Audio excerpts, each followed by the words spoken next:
Halo fotografer, hari ini kita mau ngebahas soal basic fotografi. Kemarin gue banyak ngebahas Photoshop ya, kayaknya nggak adil kalau kita nggak ngebahas fotografi juga. Dengan banyak kendala ya, kalau misalnya mau bikin tutorial fotografi itu ya kayak kemarin gue bilang, agak kerepotan gue kalau sendirian. Oke, kita mulai aja ya untuk yang basic fotografi.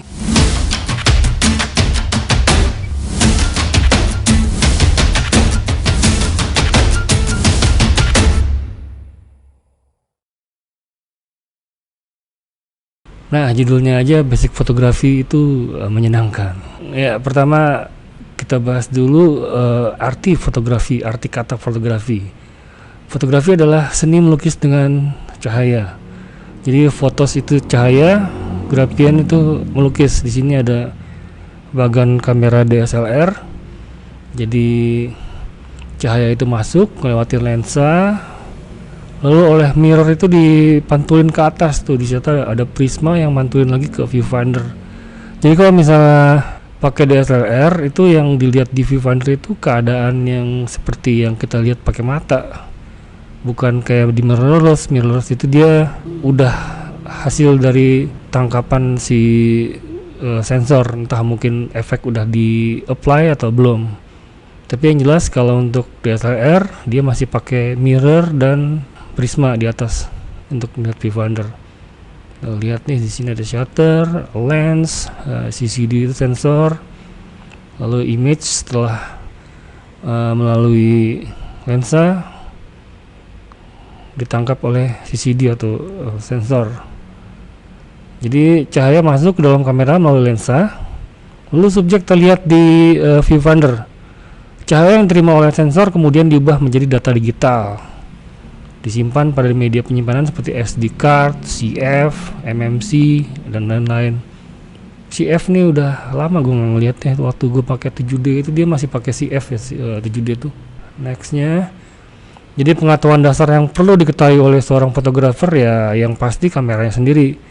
Jadi mengenal bagian-bagian penting kamera dan fitur kamera yang kita punya. Soalnya perbedaan kamera itu ada di fitur-fiturnya ya. Kadang-kadang di kamera satu sama kamera lain belum tentu ada fitur yang sama, tapi ya secara basic sih cara kerja kamera sama sebenarnya. Terus mengenal exposure. Jadi ada 3 elemen pembentuk exposure yang kita sebut sebagai segitiga exposure, yaitu shutter speed, aperture atau diafragma, dan ISO.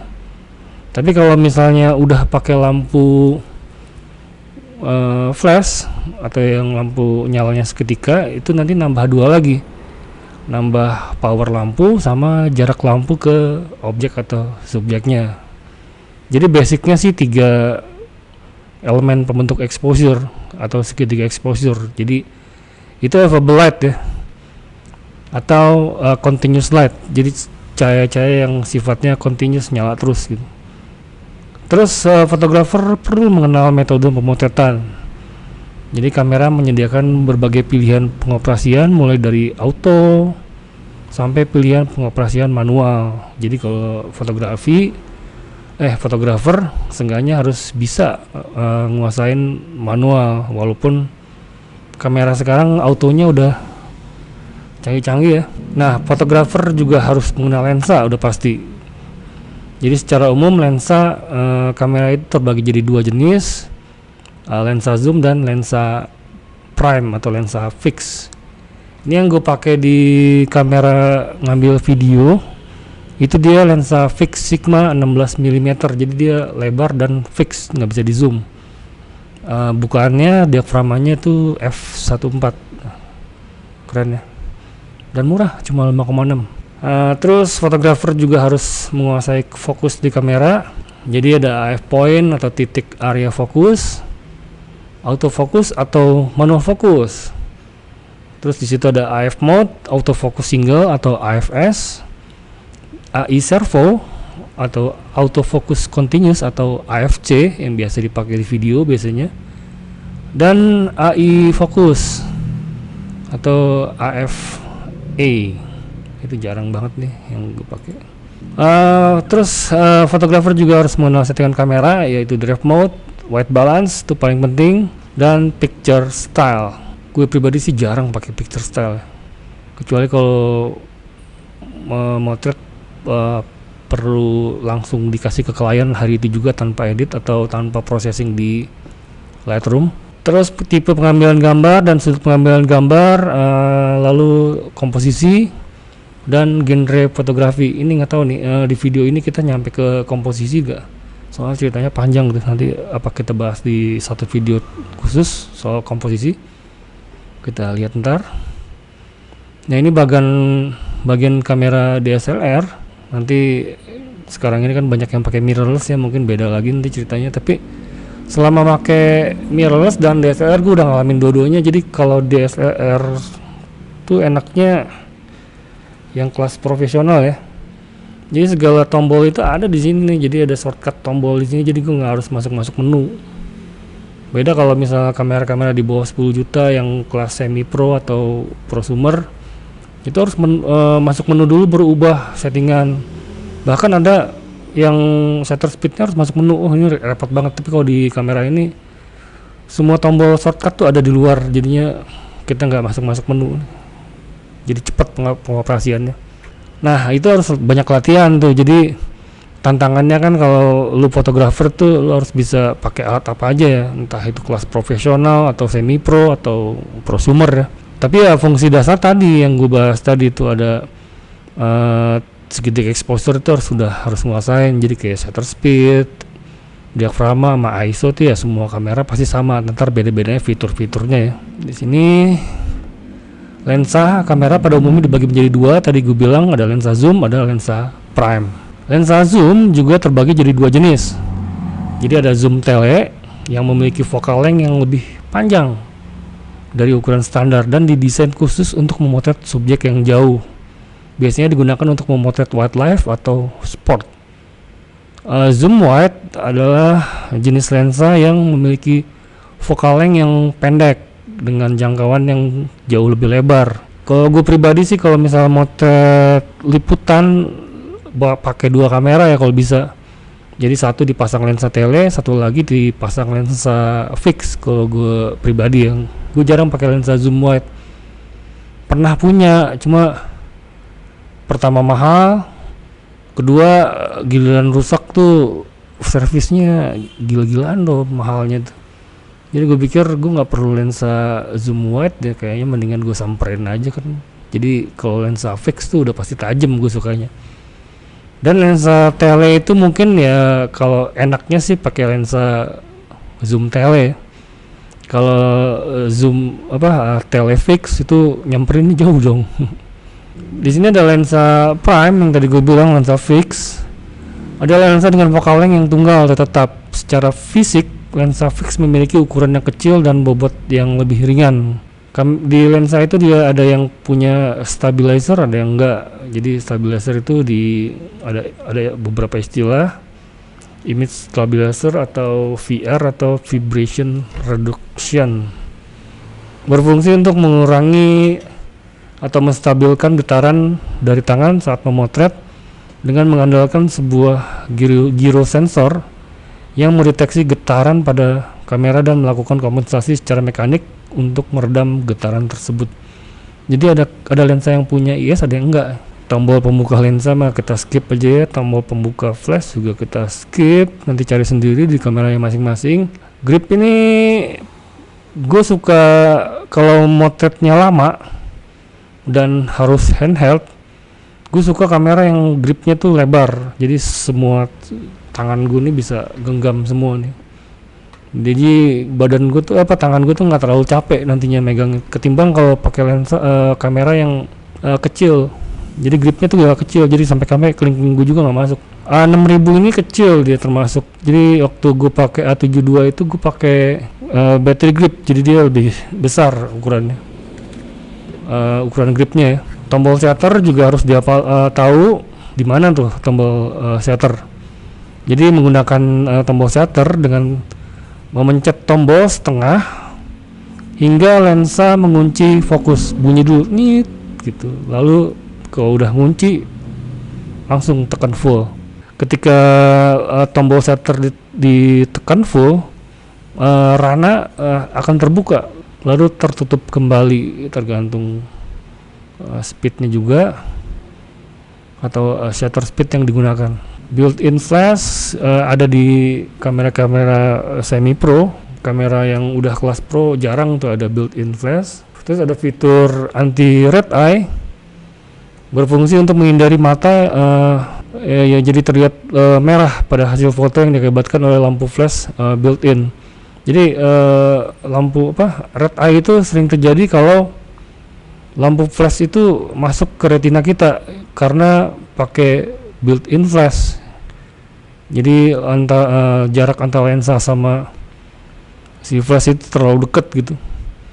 Nah, dia masuk dan mantul lagi, jadi merah tuh si matanya kita.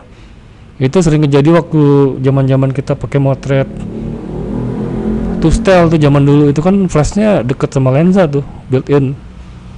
Hasilnya tuh kadang-kadang kalau hati-hati red eye itu kelihatan tuh. Nah, di kamera-kamera sekarang udah ada fitur untuk menghindari mata terlihat merah gitu. Ada tombol preview udah pasti, tombol delete, tombol navigasi, tombol function, tombol AV, tombol zoom, apalagi mode. Tombol zoom ini bukan ngezoom hasil bukan ngezoom lensanya ya, tapi ngezoom hasil fotonya. Kalau kita mau lihat lebih detail, di zoom tuh pencet. Ada mode dial untuk memilih dan mengganti mode exposure, manual, auto, program auto misalnya. Viewfinder ada jendela bidik yang kita gunakan untuk melihat subjek pada saat motret.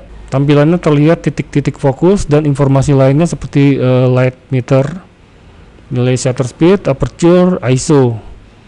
Pada bagian viewfinder terdapat karet bantalan atau eyepiece yang berfungsi untuk menahan cahaya masuk ke viewfinder. Jadi apa yang kita lihat itu nggak keganggu dari cahaya sekitar. Beda kalau kita lihat LCD ya.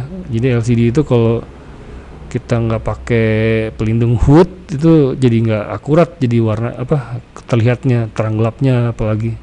Jadi misalnya kita di siang hari bolong ngandelin LCD monitor tuh kerepotan tuh ngeliat hasilnya nantinya. Tombol menu, next, layar LCD tadi untuk melihat hasil foto.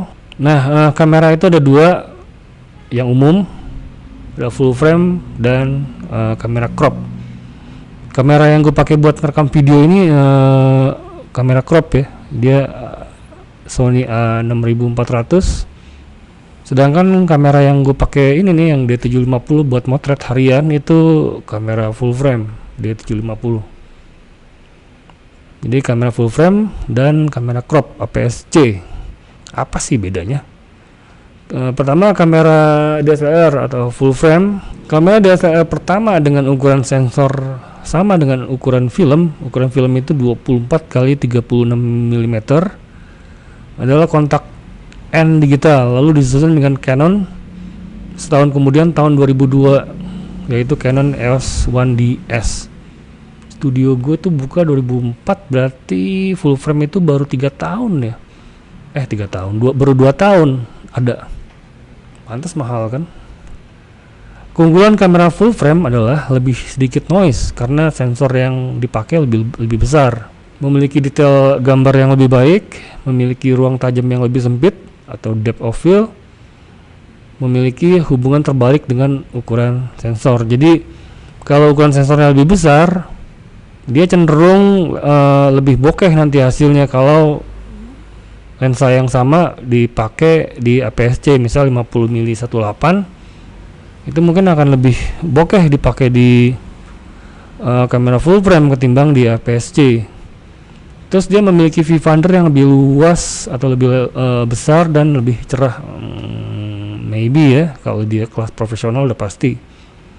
Memiliki angle yang lebih lebar. Ya, nah kamera DSLR yang crop atau APS-C memiliki crop factor sekitar 1,5 kalau untuk APS-C Nikon atau 1,6 untuk APS-C Canon dibanding ukuran film. Tadi ukuran film itu berapa tadi? 24 x 36 mm. Ini 1,5 kali. Keuntungan kamera crop, harga lebih terjangkau, bisa memakai lensa full frame. Sementara kamera full frame hanya bisa pakai lensa khusus full frame atau FX atau IF. Saat dipasang lensa DX atau IFS, lensa DX itu kalau istilah di Nikon ya, maka foto yang dihasilkan kamera full frame akan terpotong, jadinya crop juga.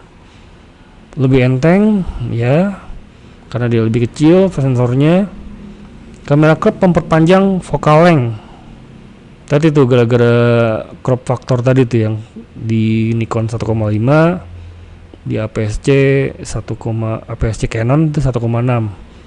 Kamera crop memperpanjang focal length lensa 200 mm saat dipasang di kamera EOS 7D. Kamera 7D itu masuknya APS-C, kamera pertama gue dulu tuh, dengan crop factor 1,6. Jadi 1,6 kali 200 mm, dia jadi 320 mm. Jadi milimeter itu tuh jarak dari sensor ke lensa, makanya ada 200 mm, ada 18 mm. Jadi kalau lensanya lebih wide, dia jarak lensanya lebih dekat ke sensor gitu penjelasannya. Nah ini segitiga exposure, jadi ada 3 tadi, ISO, shutter speed, dan diafragma. Jadi kalau speed itu ada 1/500, 1/250, 1/125, 1/60, 1/30, 1/15. F juga ada f1, cuma gue nggak pernah lihat tuh lensa f1. F1.4 punya, f2, f28, f4. Terus ada ISO, kalau bisa pakai ISO serendah mungkin, jadi noise-nya berkurang. 100, 200, 400, 800. Ada kamera tertentu yang bisa ISO 50 ya, bahkan lebih kecil lagi. Nah ini bagan light meter, ini 0, dari sini ke sini itu 1 stop lebih gelap atau 1 stop lebih terang, plus atau minus. Ini 1/4000 ini shutter speed, f5,6 ini aperture. Nah ini exposure meternya atau metering, ini ilustrasi diafragma, jadi makin dibuka angkanya makin kecil ya. Jadi f28 misalnya ini pasti lebih kecil, lebih besar nanti kebukanya ketimbang di 5,6. Exposure atau pencahayaan merupakan inti dari fotografi yang menentukan baik atau buruknya kualitas foto Anda, foto kalian. Pada kamera kita telah disediakan beberapa mode exposure yang secara otomatis atau manual. Mode auto atau mode lain serupa auto seperti AV, TV, P, dan lain-lainnya, ini hanya bekerja sesuai dengan kehendak program. Jadi kamera yang ngatur tuh, sehingga kadang hasil yang diperoleh tidak sesuai seperti yang kalian inginkan. Karenanya exposure yang baik didapat dengan cara manual sesuai keinginan kita. Jadi kendali itu kita ada di tangan kita yang nentuin fotonya bakal kayak gimana, maunya kayak gimana gitu. Kalau auto enggak. Jadi exposure dibentuk dari 3 elemen utama ya. Shutter speed pertama, yaitu seberapa lama rentang waktu rana akan terbuka dan tertutup kembali. Sensor kamera ditutupi oleh rana nih, tampilan rana atau shutter plane, sedang di depan shutter tersebut terdapat mirror yang berfungsi untuk merefleksikan gambar yang ditangkap lensa ke pentaprisma di atasnya, lalu dipantulkan lagi ke viewfinder. Ini masih ngomongin DSLR ya. Ketika kita menekan tombol shutter untuk memotret, maka mirror akan naik ke atas, klok ke atas, lalu shutter terbuka. Pada saat itulah sensor merekam atau pengambilan gambar. Semakin lama waktu shutter terbuka, maka semakin besar cahaya yang masuk, menghasilkan foto yang lebih terang. Ya, jadi untuk mengatur shutter speed secara manual dilakukan dengan memutar mode dial ke mode manual yang pasti kan, atau ke mode shutter priority atau TF atau S. Kalau di kamera gue itu Nikon dia S, jadi shutter priority. Jadi yang bisa diatur cuma nilai shutternya, yang lainnya otomatis ya. Jadi kayak F-nya dia otomatis. Di S itu kalau nggak salah ISO-nya juga manual kalau nggak salah. Jika memotret gerakan cepat atau sport kendaraan berjalan, diperlukan shutter speed yang cepat pula kalau kita tujuannya mau bikin fotonya jadi freeze. Misal 1500 seper 500 atau seper 1000 agar gerakan tersebut menjadi freeze. Jika kita memotret objek diam untuk menghindari handshake atau getaran oleh tangan, diperlukan speed sekitar seper 100 sampai seper 250. Biasanya sih gue di motret tuh di seper 125. Tapi kalau emang low light terpaksa gue hajar di seper 60. Walaupun agak dak-dikduk juga sih kadang-kadang, takutnya misfokus ya. Nggak fokus gara-gara handshake. Nilai-nilai ini sifatnya kondisional sesuai kebutuhan pemotretan. Jadi kalau misalnya lihat orang-orang sharing di buku fotografi, dia nunjukin tuh F-nya berapa, shutter speed-nya berapa, ISO-nya berapa, itu tuh cuma untuk nilai referensi lu aja. Jangan lu hafalin. Di situ kan di kamera tuh ada light meternya ya. Kalian harus belajar metering pakai light meternya itu. Jadi itu light meter yang dibawa kamera. Tapi gue motret kalau untuk pemotretan yang lebih teliti biasanya gue pakai light meter yang Sekonic tuh. Nah ini jelas gue jepret pakai speed yang agak tinggi karena yang basisnya ini dia loncat tuh. Ini kalau nggak salah speednya seper 200. Lampunya pakai lampu tronic kalau nggak salah waktu zaman itu ya. Ini foto group. Yang di sebelah kiri ini air terjun di Sumatera Barat waktu gua pulang kampung 3 tahun 4 tahun yang lalu. Ini dijepret pakai speed rendah.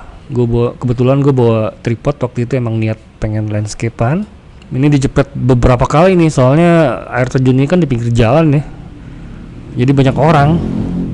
Dijepret beberapa kali, nanti kalau ada orang di sebelah kiri nanti ditimpa pakai foto berikutnya. Jadi ini jepretan bukan one shot one kill, bukan ini. Jadi udah beberapa gabungan foto jadi satu. Yang sebelah kanan atas ini juga slow speed karena low light ya. Ini di jembatan Siti Nurbaya, masih di Sumatera.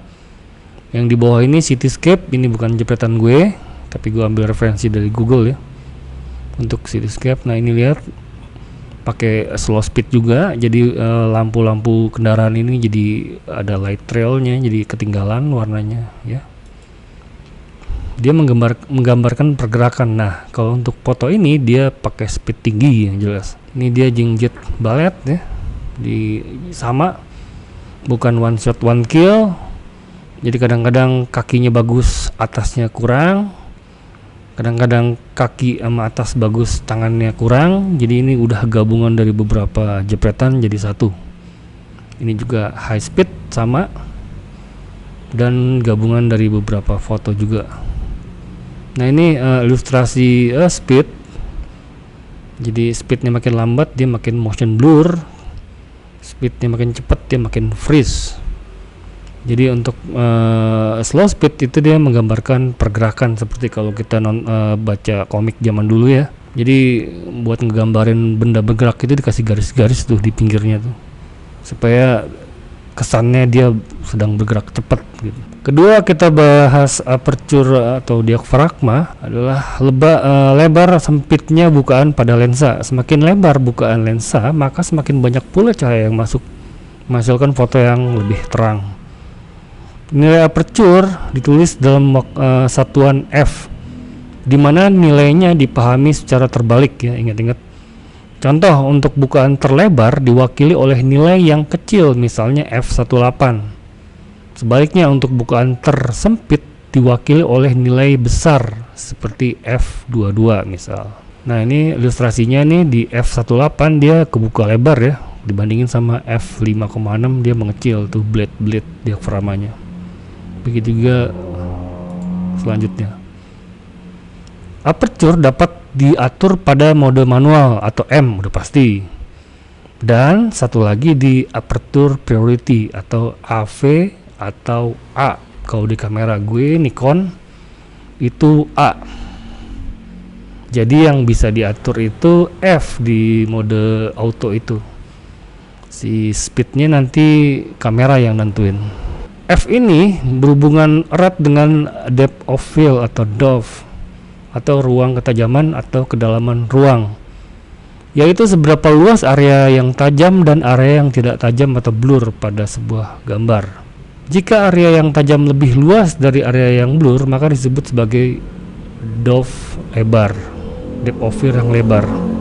Sedang area yang blur areanya lebih luas dikategorikan sebagai depth of field yang sempit. Yang sebelah kiri ini shallow depth of field, yang sebelah kanan ini deep depth of field. Jadi ini bukaan besar dan ini bukaan kecil. Jadi tajam semua tuh ujung-ujung. Oh, ini kan belakangnya ngeblur ya, bokeh. Nah, ini termasuk shallow depth of field, ini jepret dengan f18. Ini juga f18. Ini juga f18, cuma agak jauh dikit ngambilnya. Ini juga f18. Ini juga masih bokeh. Ini juga bokeh. Ini enggak. Jadi ini pakai f kecil, kalau nggak salah f8 seingat gue.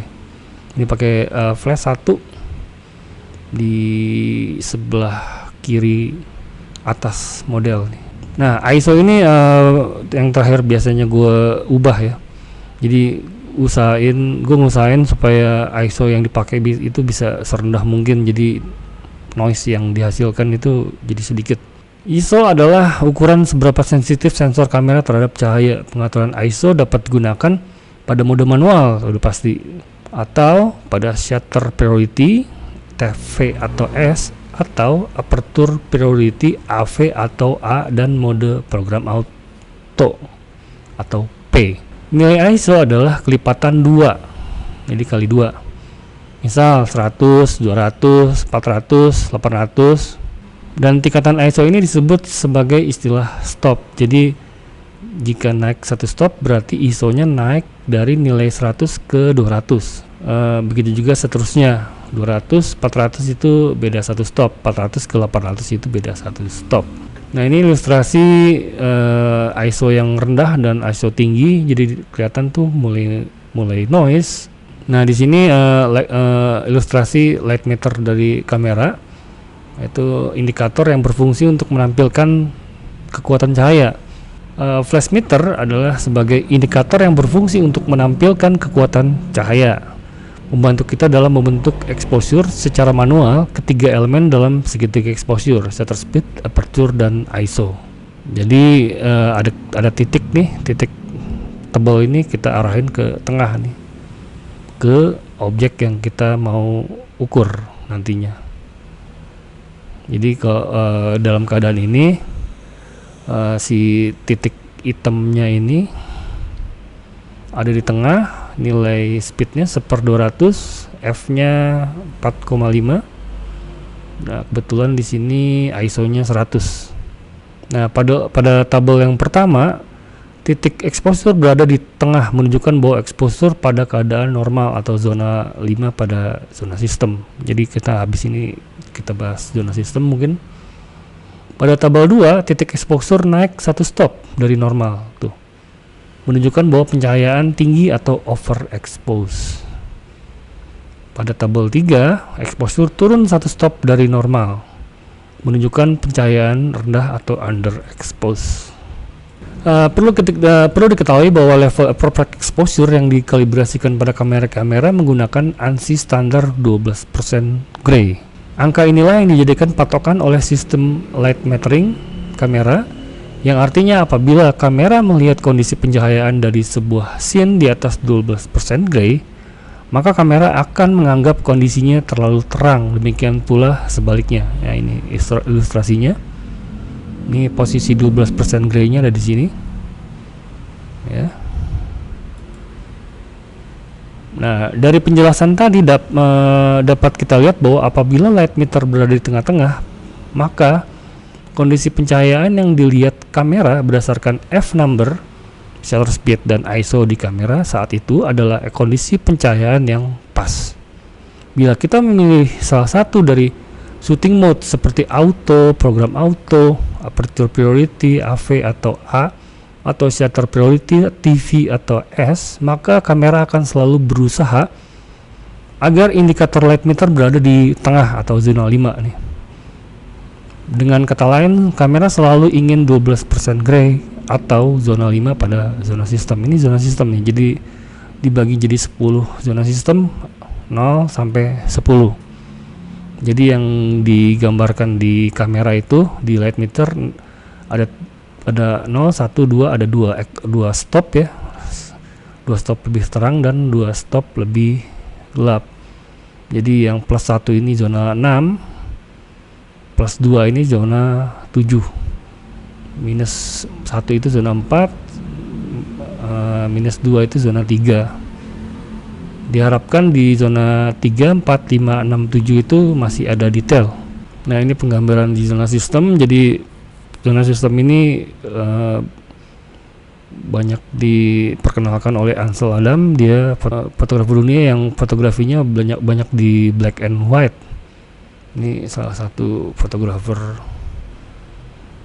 referensi gue. Jadi zona 7 sama zona 3 itu shadow with detail. Kesananya ya udah nggak ada detail, hitam benar-benar hitam, putih benar putih. Ini hitam benar-benar hitam, putih benar-benar putih. Nah, ini konsekuensi penggunaan 12% gray pada metering kamera. Jadi ini salah satu kelemahan kalau kita metering pakai kamera. Berikut ini ada 2 contoh kasus pemotretan dengan menggunakan shooting mode aperture priority. Jadi kasus pertama, si model pakai pakai jas yang warna hitam dan backgroundnya abu-abu gelap. Kamera itu menangkap foto ini 1 stop lebih gelap. Nah, si fotografer yang masih baru itu mungkin dia paksa atau jadi ke 0. Akibatnya warna hitam si jas ini berubah jadi abu-abu nantinya karena diterangin ya. Jadi ya kalau hitam diterangin kan jadi abu-abu ya. Jadi dia nggak hitam benar-benar hitam. Jadi pada kondisi tadi yang difoto didominasi dengan warna hitam, berada di bawah level 12% gray. Light meter di kamera akan melihat kondisi scene menjadi terlalu gelap, terlihat pada posisi indikator light meter. Jadi ini sebabnya karena warna hitam atau warna gelap ini cenderung lebih menyerap cahaya ya. Begitu juga sebaliknya. Di kasus 2, foto ini didominasi dengan warna putih dan kamera itu menangkap 1 stop lebih terang. Nah, pada contoh ini adalah kebalikan dari kasus sebelumnya di mana scene didominasi dengan warna putih yang berarti di atas 12% gray. Secara otomatis kamera akan melihat kondisi scene sebagai terlalu terang. Jadi dapat kita ambil kesimpulan bahwa apabila kondisi aslinya gelap, hasil foto cenderung lebih terang, dan sebaliknya apabila kondisi aslinya terang, maka foto cenderung lebih gelap. Tapi cuma 2 kondisi ini aja ya. Kalau ketemu warna putih sama yang dominan warna hitam. Makanya masih perlu sih pakai light meter ya. Karena light meter yang Sekonic itu dia mengukur cahaya yang jatuh ke objek. Sedangkan light meter kamera ini mengukur cahaya yang memantul dari objek. Nah, di sini 12% gray versus 18% gray card. Jadi banyak kalangan pelaku fotografi yang menganggap bahwa light meter kamera yang dikalibrasikan pada 18% gray sebenarnya. Hal ini pertama kali dipopulerkan oleh Kodak dengan memproduksi 18% gray card untuk digunakan oleh fotografer dalam melakukan metering yang lebih akurat.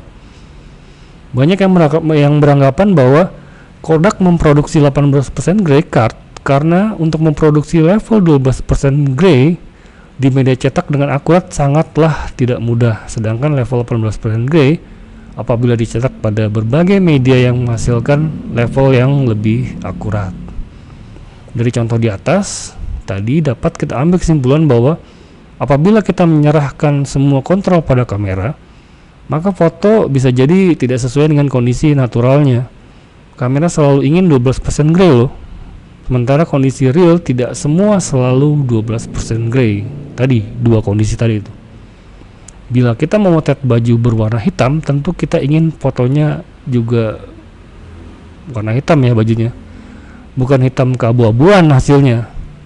Begitu pula apabila talent memiliki kulit putih, tentu kita ingin fotonya terlihat putih, bukan skin tone yang agak gelap. Jadi kalau contoh yang tadi tuh nih bisa dibayangin ya, karena kamera menangkap satu stop lebih terang, terus dia paksa ke nol, jadi dia lebih gelap nih nantinya nih si foto. Emang sih putihnya jadi lebih detail ya, detail putihnya ini, tapi apa yang terjadi dengan skin tone nih? Skin tone-nya jadi lebih gelap jadinya gitu ya. Jadi agak tricky itu di bagian situ. Bukan berarti tricky itu nggak ada solusinya, dan bukan berarti motret itu trial and error. Kita ada alat bantu ya, ini dibikin gray card nih. Jadi yang warna abu-abu ini bisa jadiin patokan nanti pada saat post production di Lightroom. Jadi ada di WB-nya itu tinggal kita klik pakai white balance selector, klik di si warna abu-abu ini. Jadi triknya gini, misalnya kita mau liputan nih di beberapa titik yang bakal kita ambil gitu, kita lakuin test shoot. Test shootnya ya suruh aja si asisten kita megang gray card, terus kita jepret gitu. Ini kalau keadaannya indoor ya, yang cahayanya tetap. Kalau outdoor mungkin lebih tricky lagi, soalnya kan kalau di outdoor tuh cahaya berubah-ubah ya. Tapi yang indoor dulu nih. Jadi gray card ini bisa jadi alat bantu kalau suatu saat kita motret WB-nya jadi lari atau terang gelapnya jadi lari, karena tadi dua kondisi yang bikin kita miss. Nah di sini juga waktu kalau kita beli gray card tuh dapat warna putih sama warna hitam. Jadi kita bisa lihat tuh kalau dia benar-benar putih dan benar-benar hitam, jadi kontrasnya cukup optimal nanti yang dihasilkan. Nah ini jenis-jenis metering yang pada umumnya ada evaluative metering, ada partial metering, ada average metering, dan spot metering. Yang sering gue pakai itu yang spot metering nih di sini ya. Tapi lihat lagi kondisinya kayak gimana. Nah, evaluate metering ini adalah mode pengukuran yang pemotretan dengan segala suasana, bahkan untuk subjek yang backlight. Kamera akan mengatur exposure secara otomatis untuk menyesuaikan dengan suasana pemotretan. Jadi yang diukur itu satu layar ini nih, diambil nilai rata-ratanya. Partial metering efektif untuk latar belakang yang jauh lebih cerah daripada subjek akibat adanya cahaya dan dari latar belakang. Jadi dia yang diukur tuh lebih kecil tuh, lihat ya, daripada yang atas ini satu sensor yang diukur sama dia. Pengukuran dipusatkan pada ruang tengah yang mencakup kurang lebih 7,7% dari jendela bidik. Dia kecil nih. Kalau spot metering lebih kecil lagi tuh. Jadi nanti si objeknya tuh nanti kita arahin ke sini nih, sini nih. Jadi itu yang diukur sama dia. Average metering dipusatkan pada bagian tengah, tapi dia lebih lebar tuh ketimbang yang parsial, lalu di rata-rata untuk keseluruhan suasana pemotretan. Jadi hampir semua seluruh sensor yang dia ukur, tapi nggak seluas evaluate metering ya. Spot metering mirip kayak partial metering, cuma dia lebih kecil. Biasanya dipakai untuk motret-motret yang lebih akurat ya. Digunakan untuk mengukur sebuah titik khusus pada subjek atau suasana Pengukuran dipusatkan pada bagian tengah yang mencakup kurang lebih dari 3% dari area jendela bidik. Nah ini evaluate metering tadi, center weight, lalu ini spot nih, kecil banget nih spot. Kita sekarang masuk ke mengenal mode pemotretan ya. Pada kamera DSLR umumnya terdapat 5 mode exposure utama, yaitu auto. Yang itu auto itu full auto, jadinya semua tuh yang ngatur kamera ya. Ada program auto atau P, ada shutter priority, ada aperture priority, dan manual. Terdapat pula pilihan mode lainnya seperti pemotretan khusus seperti portrait, landscape, close up, sport, fireworks, panorama. Itu juga automatic tuh yang ngatur kamera. Auto exposure, program yang memegang kendali penuh atas pengaturan inti pada kamera. Mode yang sangat praktis dan cocok bagi kita yang baru pertama kali menggunakan kamera. Jadi jangan khawatir pakai auto exposure, kamera-kamera sekarang itu udah canggih-canggih, autonya keren, udah lumayan tajam ya. Dan hasilnya oke. P atau program auto mirip dengan auto, tapi pengguna masih diberi akses untuk menentukan sendiri pengaturan akso yang digunakan. Jadi pada program auto, pengguna masih diberi akses untuk menentukan sendiri pengaturan ISO yang digunakan, juga akses untuk mengatur white balance, picture style, auto exposure, bracketing atau fitur yang memungkinkan kamera untuk mengambil 3 atau lebih shoot dengan exposure yang berbeda-beda. Kayak mau bikin HDR tuh, HDR kan 3 foto, 9 foto ya dijadiin satu. Mode S itu shutter priority. Pada mode ini kita bisa mengatur 2 elemen segitiga exposure, shutter dan ISO.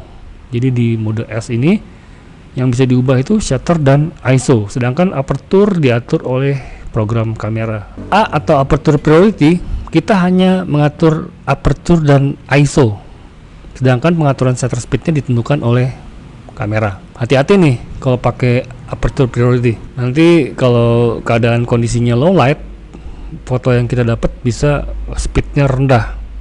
Jadi lihat dulu nih kondisinya. Kalau kondisinya terang, kita nggak usah khawatir pakai aperture priority. Tapi kalau misalnya kondisinya lumayan gelap ruangannya, kita hindarin nih pakai aperture priority, soalnya shutter speednya itu ditentukan oleh kamera. Bisa jadi dia dapat shutter speed yang rendah. Manual exposure, kita memegang kendali penuh untuk penggunaan kamera secara keseluruhan.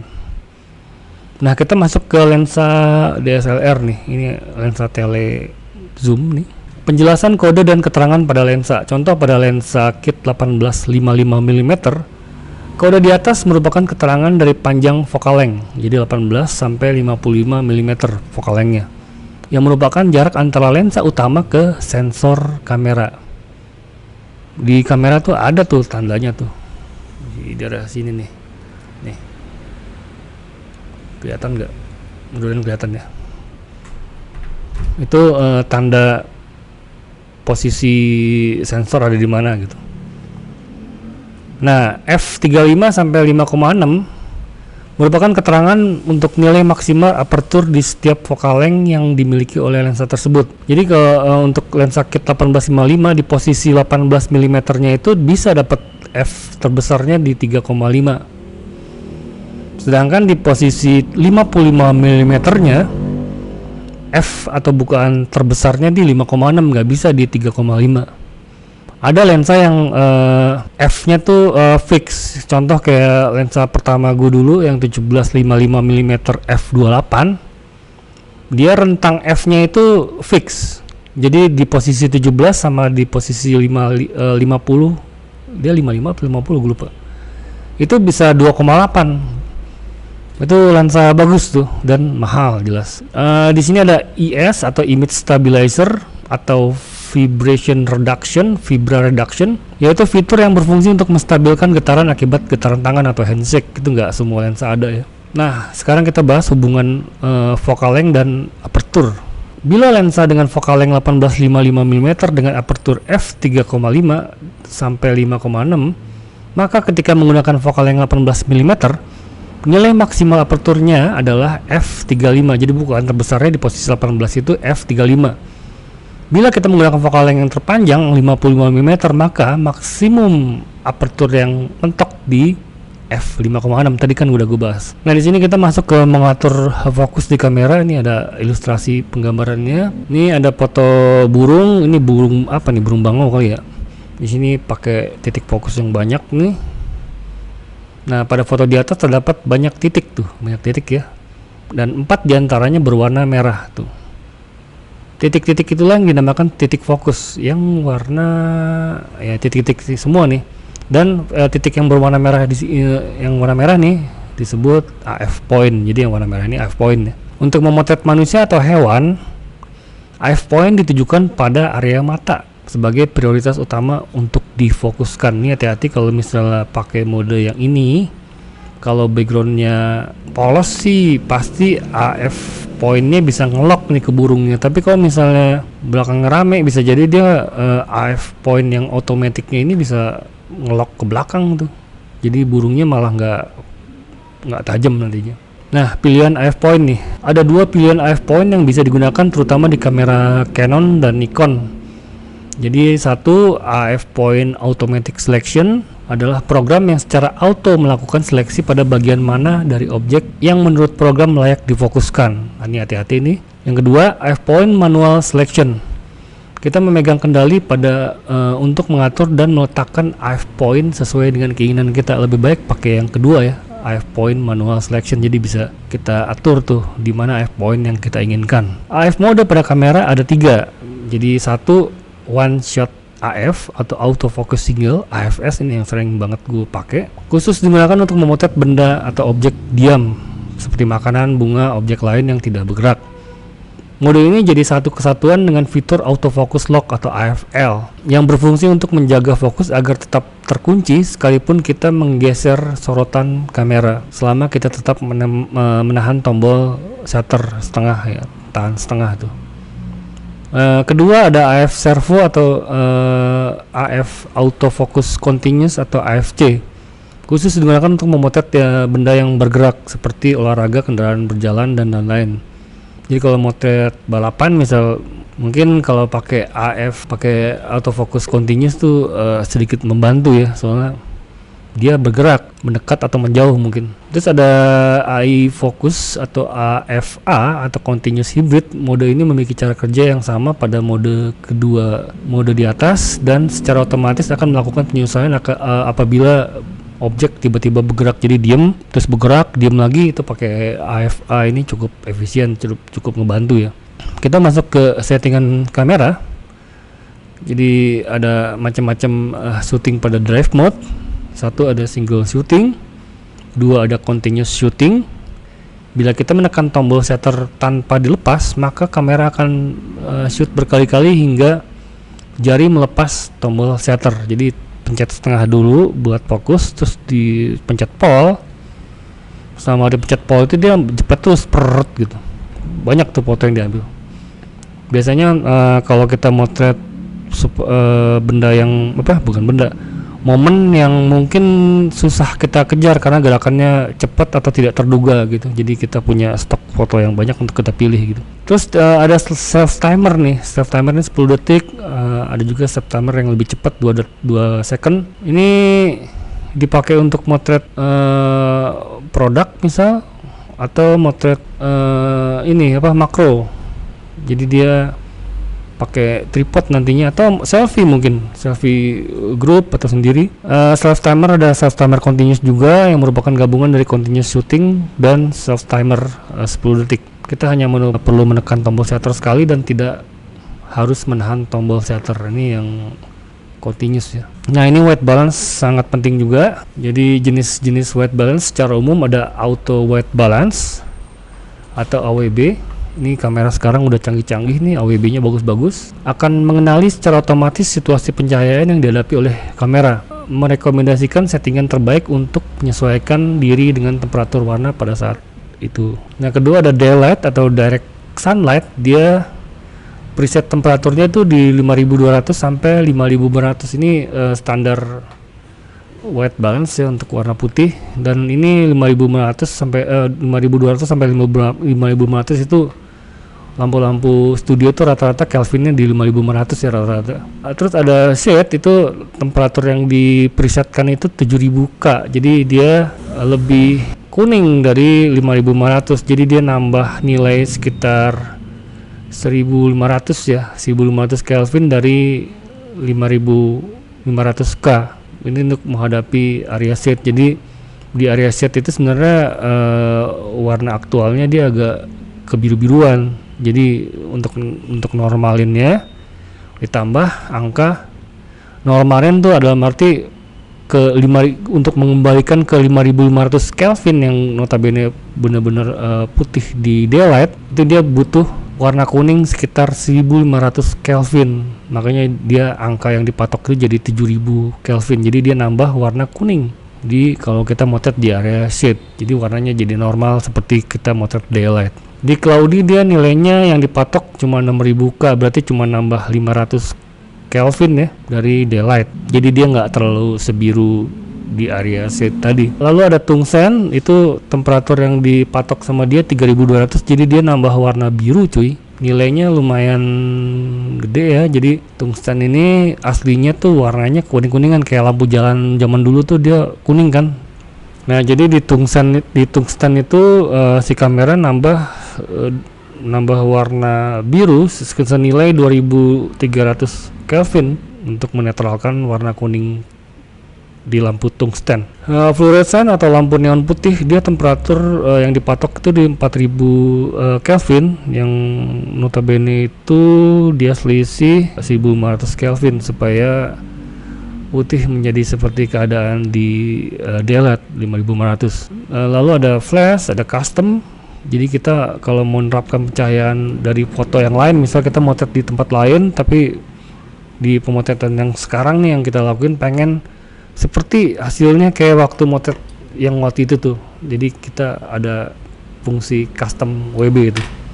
Jadi tinggal diambil dari referensi foto sebelumnya. Nah, ini color theory. Jadi ada warna kebalikan nih cara kerja si white balance. Jadi misalnya fotonya tadi tuh tungsten misalnya, itu kan warna aslinya ke kuning-kuningan ya. Jadi supaya dia jadi netral seperti keadaan daylight, dia nambah warna biru dia. Tadi nilainya sekitar 2300 ya kalau nggak salah, apa berapa tadi lupa. Nah, ini warna-warna kebalikan nih. Jadi kalau warnanya kebiru-biruan, kita nambah warna kuning gitu kayak di area shade tadi. Jadi kalau misalnya kebiruan, lihat tuh warna kebalikannya apa. Ini jadi color wheel itu untuk patokan kita ngelakuin color correction. Jadi kalau ada foto kita lebih agak kemagentaan atau kemerahan, kita nambah warna hijau ya. Kalau misalnya warnanya kehijau-hijauan, kita nambah warna merah atau magenta gitu. Lihat ya di sini nih ada nih orange, warna kebalikannya biru gitu.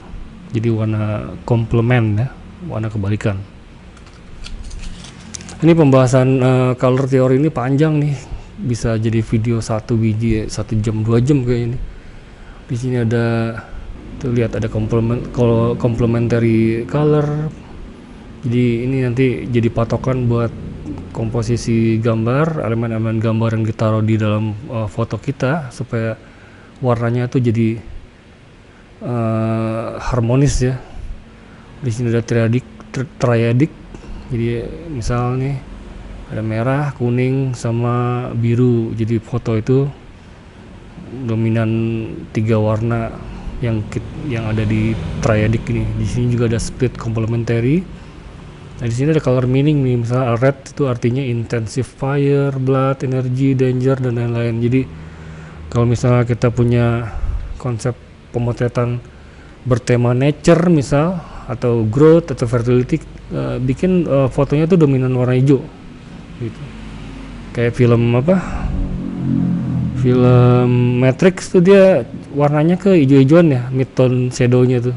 Jadi dia kan cerita filmnya tuh kayak dunia ini udah mulai udah kiamat waktu itu ya nggak salah ya, dan dikuasai oleh mesin. Jadi manusia tuh punya harapan untuk kembali lagi hidup, kembali lagi berkembang, tidak dikuasai mesin misal gitu. Nah, itu berhubungan sama konsep dan cerita si foto.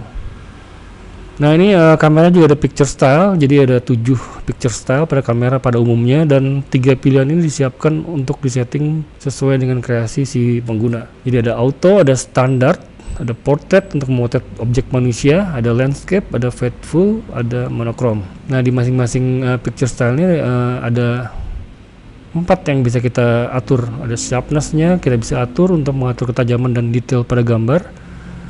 Kontras kita bisa atur, saturation-nya juga bisa kita atur, dan color tone-nya kita bisa atur. Jadi bisa custom ya, di luar dari settingan yang auto ini nih yang disediain sama kamera. Nah ini teknik dasar memotret. Jadi teknik pengambilan gambar itu type of shoot adalah teknik untuk memilih luas area frame yang diberlakukan pada subjek sesuai dengan kaidah atau type of shoot yang telah ditentukan secara umum. Misal ada extreme long shot, ada long shot atau full body. Jadi extreme long shot tuh orang, terus di belakangnya pemandangannya dapat banyak tuh di dalam fotonya. Kalau long shot itu full body, jadi sampai kepala, kaki itu dapat.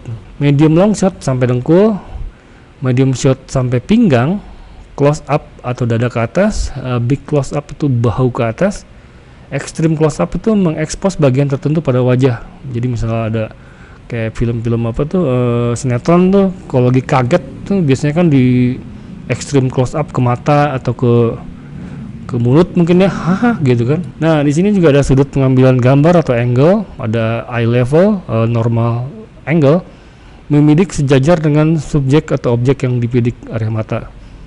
Ada bird eye view, sudut pengambilan gambar dari ketinggian. Sekarang udah ada drone, dulu bird eye view ini mahal ya, kita harus nyewa helikopter atau lari ke atas rumah atau rooftop mungkin. Terus ada high angle, pengambilan gambar dari ketinggian tapi tidak se ekstrim bird eye view. Jadi sekarang ini jauh lebih mudah ya dengan adanya drone yang harganya udah mulai murah. Low angle, ada frog eye angle atau udah rendah banget tuh, jadi posisi lantainya itu ada di sepertiga layar mungkin. Ada canted angle atau oblique angle, pengambilan gambar yang sengaja dimiringkan. Jadi kalau untuk foto-foto ini tidak boleh ada unsur air di dalam komponen gambarnya. Di sini udah masuk komposisi, mungkin komposisi kita masukin ke kelas khusus nanti atau video khusus. Jadi hari ini kita cukup sekian dulu. Sampai ketemu di video berikutnya. Jangan lupa like dan subscribe supaya kita lebih semangat bikin video-video berikutnya. Terima kasih fotografer. Shalom.